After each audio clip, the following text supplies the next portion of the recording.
bahwa satu kaki habaib yang tak waras lebih mulia dari 70 kepala kiai yang alim. Saya tak terima itu. Saya juga tak terima, Pak Kiai. Saya tak terima itu.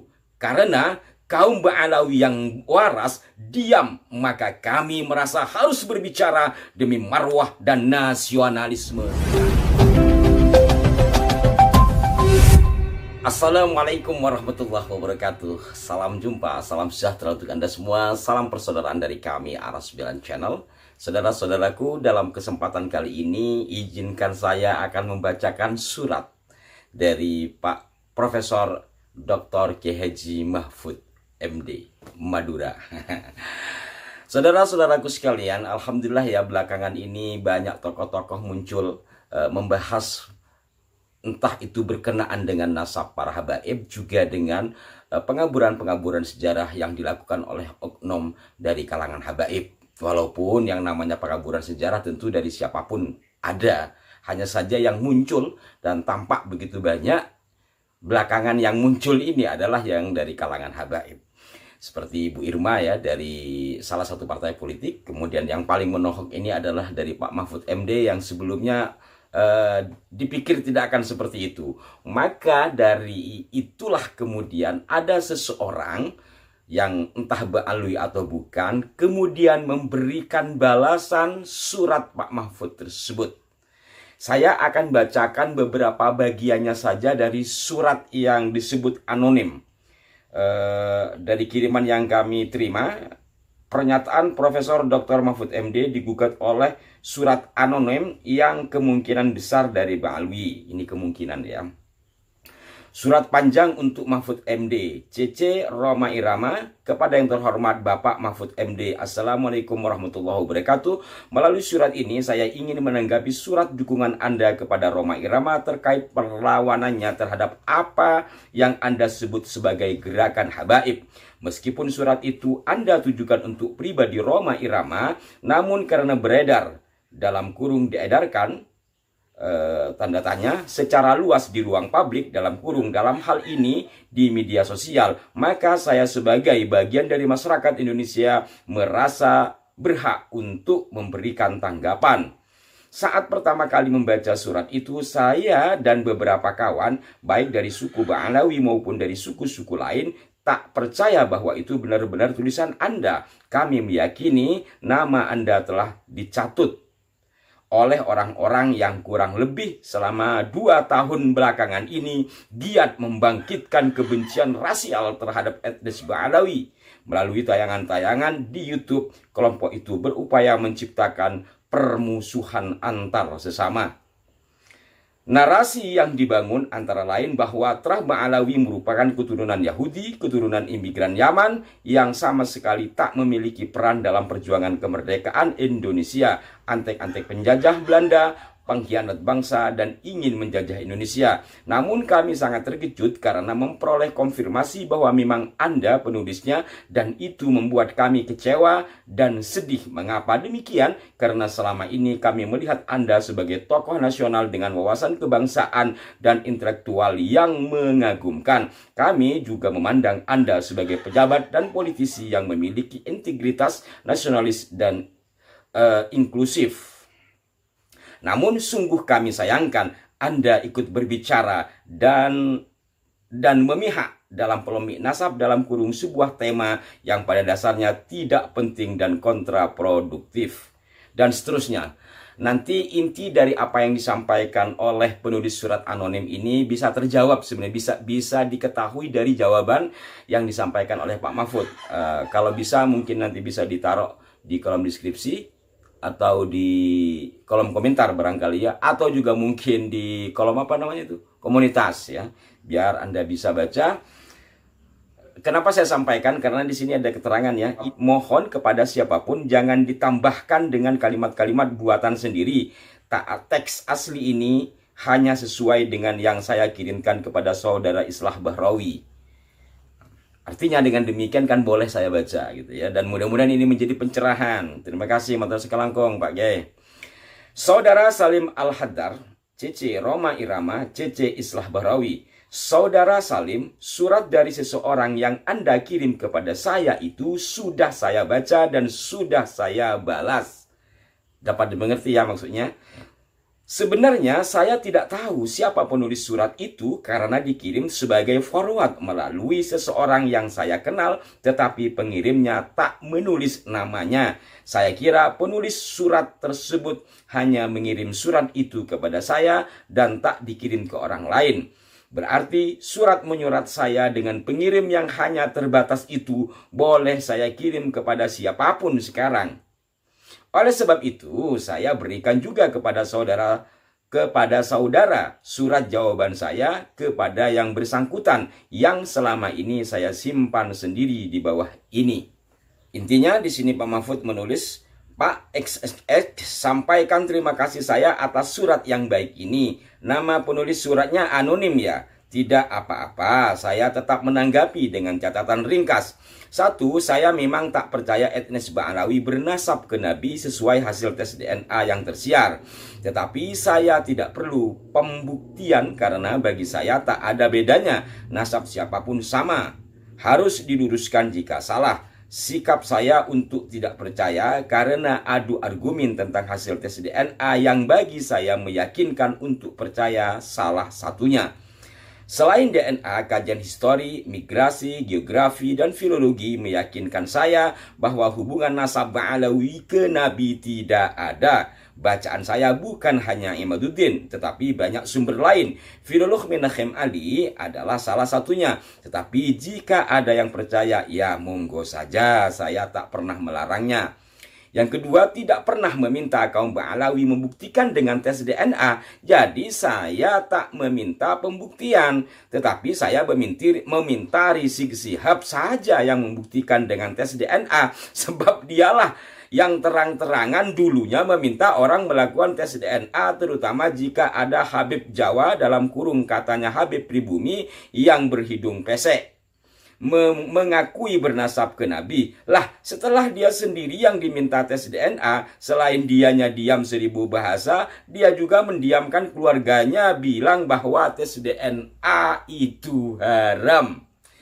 Yang ketiga, seingat saya sih, kalau saya tak pernah bilang Ba'alawi itu keturunan atau antek Yahudi. Banyak orang lain yang bilang begitu. Tetapi saya percaya bahwa ex-mufti Batavia Usman bin Yahya mendukung pemerintahan Belanda sebagai pemerintahan kolonial. Orang lain boleh tak percaya dan menganggap itu sebagai taktik dari sang mufti. Tetapi saya percaya, tentu dengan bacaan atas konfigurasi politik saat itu. Saya punya dan membaca kitab beliau yang berjudul Manhajul Istiqomah Fid Dini Bisalamah.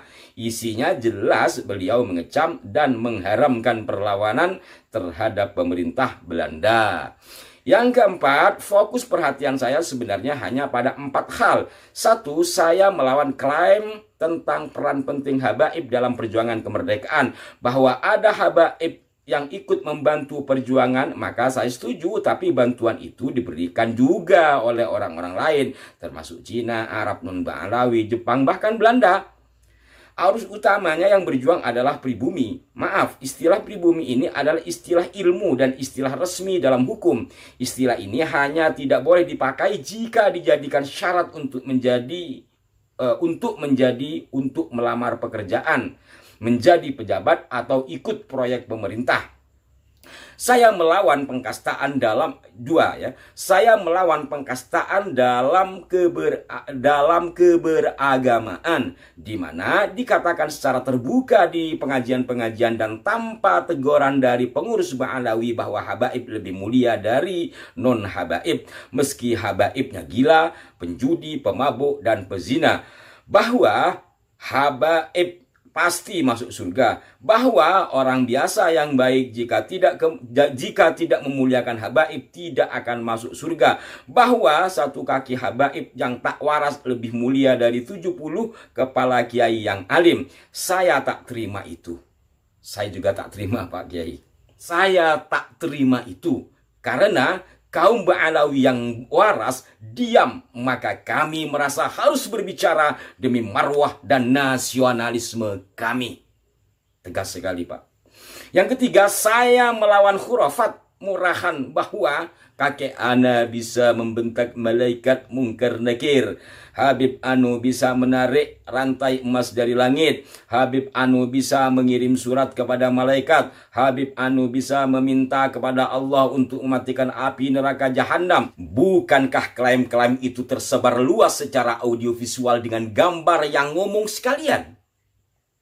Itu bukan hanya katanya, tapi jejak digitalnya meluas dan menjijikkan bagi kami.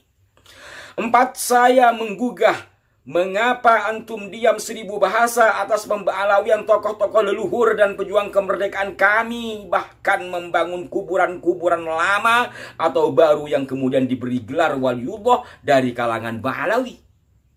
Apa antum tak terpengaruh oleh fenomena yang kalau tidak dilawan ini akan dijadikan kebenaran baru dalam tanda petik dengan teori post-truth? Saya katakan bahwa pelakunya oknum Habib. Saya tidak melawan Habaib sebagai entitas etnik. Orang Indonesia yang pribumi pun saya lawan habis, malah lebih keras kalau destruktif terhadap bangsa dan negara seperti koruptor dan pelaku kesewenang-wenangan. Kalau saya bisa keras terhadap bangsa pribumi yang pencoleng, tentu saya juga harus keras kepada kelompok-kelompok etnis apapun yang berlaku destruktif.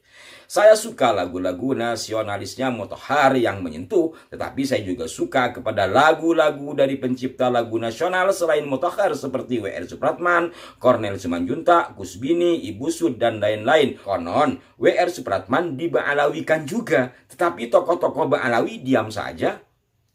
Mohon maaf dan tetap penuh hormat dalam kurung Mahfud MD. Kemudian ada tambahan sebagai kutipan ya. Ini Pak tambahan atas surat balasan saya tadi. Kutipan, ini surat dari orang yang ngirim ke Pak Mahfud itu ya.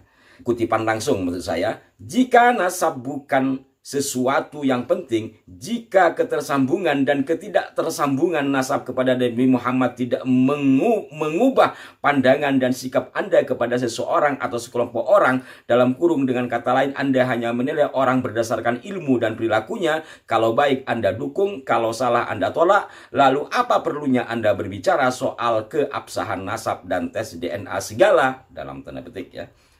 Dijawab sama Pak Mahfud, justru karena saya berpendirian bahwa nasab itu tak penting, karena bernasab kepada siapapun kita harus lawan kalau destruktif. Maka kalau ada pengkastaan derajat harus saya lawan dengan berbicara dan mempersoalkan penempatan nasab yang ditinggikan sepihak itu. Jadi pokok masalahnya kan di situ, nasab tertentu tak boleh meninggi-ninggikan diri. Dalil meninggikan nasab harus dilawan dengan dalil sebaliknya. Ini kutipan lagi dari sang pengirim surat anonim itu. Kutipan langsungnya. Bagaimana bisa tokoh sekaliber Anda menjadi tersulut emosinya oleh klaim tak berdasar oleh Habib-Habib muda tak berpendidikan dan yang mewakili dari mereka sendiri itu. Lalu Anda membalasnya dengan menyerang seluruh etnis Ba'alawi dengan mengatakan bahwa tidak ada peran Habaib dalam perjuangan kemerdekaan Indonesia. Ini jawaban saya, kata Pak Mahfud nih. Kapan dan di mana saya menyatakan tidak ada peran Habib dalam perjuangan kemerdekaan? Antum pasti salah baca atau salah dengar. Coba lihat di YouTube yang lengkap. Justru saya bilang bahwa yang berperan ikut membantu perjuangan kemerdekaan sangat banyak, termasuk Habib, tapi bukan hanya Habib. Eksplisit saya menyebut Jepang membantu, Cina membantu, Arab non Habib membantu, bahkan Belanda juga ada yang membantu, dalam kurung Edward Doisdoker.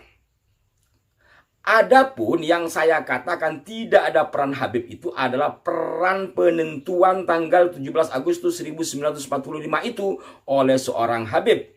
Itu untuk membantah pernyataan seorang Ba'alawi yang bilang bahwa kemerdekaan 17 Agustus itu dilakukan atas perintah Habib Kuitan kepada Bung Karno. Menurut saya itu bohong besar dan menodai keluhuran sejarah bangsa. Pilihan tanggal kemerdekaan itu melalui tolak tarik sejak kepulangan Bung Karno, Rajiman, dan Bung Hatta dari Dalat. Ada yang ingin mempercepat dan ada yang ingin menunda. Bung Karno dan Bung Hatta sampai diculik pada tanggal 16 Agustus dan dibawa ke Rengas Dengklok oleh pemuda-pemuda revolusioner. Akhirnya, Bung Karno dan para tokoh lainnya memutuskan kemerdekaan dilakukan esok harinya dalam kurung 17 Agustus 1945 dan rapat untuk merumuskan naskah proklamasi dilakukan di tempat tentara setingkat Dandem, Batavia dalam kurung Maida, orang Jepang. Dan Laksamana Maida memberi jaminan keamanan tak pernah ada di informasi manapun kalau Bung Karno diinstruksikan oleh Habib Kuitang selama seminggu yang menegangkan itu. Cerita bahwa tanggal 17 Agustus itu berdasar instruksi Habib Kuitang kan baru ada sekarang. Tak pernah ada satu tokoh pun termasuk Bung Karno mengatakan itu. Jadi yang saya katakan tak ada peran Habib itu adalah dalam konteks penentuan tanggal 17 Agustus sebagai hari untuk menyatakan kemerdekaan. Seperti halnya omong kosong peran Habib bahwa bendera merah putih dibuat atas perintah Habib. Kalau peran Habib dalam tanda petik selain tanggal 17 Agustus dan penentuan warna bendera merah putih itu ya ada seperti halnya peran etnis-etnis lain, tetapi arus utamanya tetap bangsa pribumi ya. Arus utamanya tetap bangsa pribumi Indonesia. Kalau mau bicara istilah pribumi dalam arti hukum, sosial, dan politik, nanti bisa kita lakukan itu berdasar STB 1848 yang berlaku sampai sekarang dan sudah banyak karya ilmiah tentang ini. Oh iya, antum mempertanyakan kok saya repot-repot mengurusi khurafat. Loh, sejak muda sampai menduduki berbagai jabatan dan sampai berhenti dari tugas resmi saya selalu berdakwah berbicara agama yang hanif. Masa dipersoalkan tentang ini? Ini kan agama saya yang harus saya bela, paham-paham dasarnya. Justru saya heran antum membiarkan khurafat jorok seperti itu tak diluruskan.